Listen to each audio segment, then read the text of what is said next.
pagi saudara-saudara dikasih Kristus.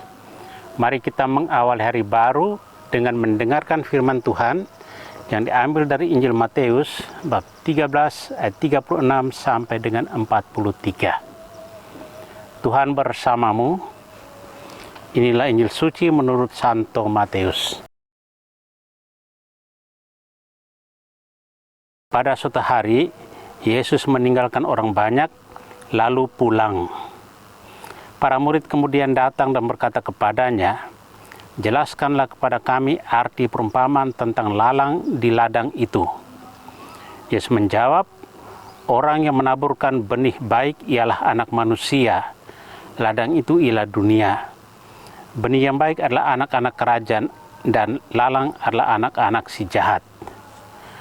Musuh yang menaburkan benih lalang ialah iblis. Waktu menuai ialah akhir zaman, dan para penuai itu malaikat.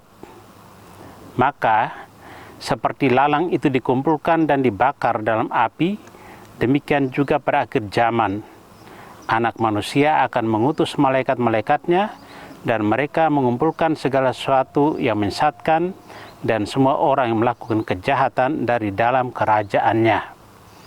Semuanya akan dicampakkan ke dalam dapur api. Di sanalah akan terdapat ratapan dan kertak gigi.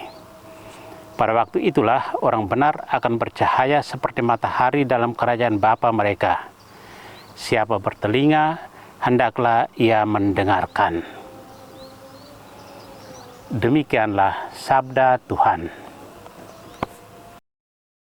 Saudara-saudara yang dikasih Kristus, tema yang akan kita renungkan hari ini, dunia adalah ujian akhir. Hari ini gereja memperingati Santo Alfonsus Maria de Liguori. Dia adalah seorang advokat, pengacara. Ia selalu menang dalam setiap perkara yang dia bela, sehingga ia semakin populer di mata masyarakat. Tahun 1723, ia diminta membela sebuah perkara besar, dan kali ini untuk pertama kali dia gagal, kalah di pengadilan.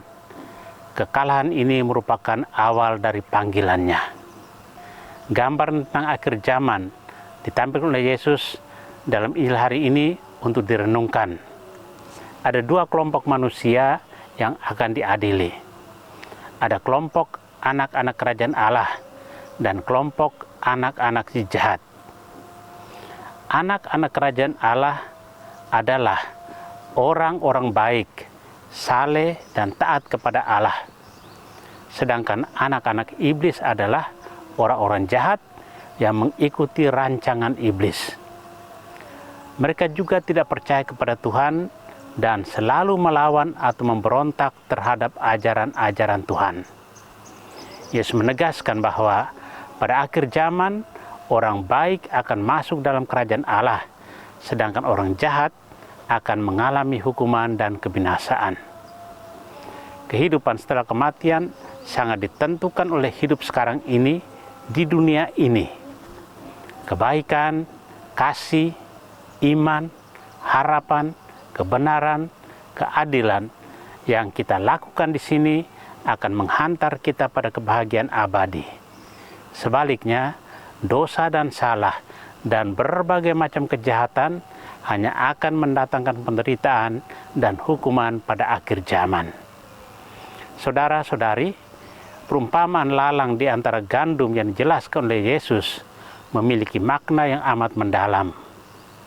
Iblis nantiasa bekerja untuk menaburkan benih-benih kejahatan.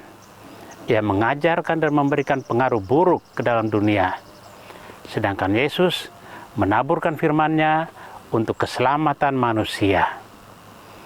Kita dipanggil untuk tetap menjadi benih yang baik. Benih yang menghasilkan buah-buah kasih, kesabaran, kerendahan hati, ketekunan, kemurahan hati, dan seterusnya. Kita perlu teguh dan setia di dalam iman. Pada saatnya, kita harus menghadapi ujian akhir. Dan setiap orang yang tidak lulus ujian, orang jahat dalam hal ini, oleh malaikat-malaikat akan dikumpulkannya dan dicampakkan keluar dari kerajaannya. Tuhan memberkati kita. Amin. Marilah kita berdoa. Tuhan, pagi ini kembali kami naikkan syukur dan permohonan. Terima kasih sudah menjaga kami saat tidur maupun bangun.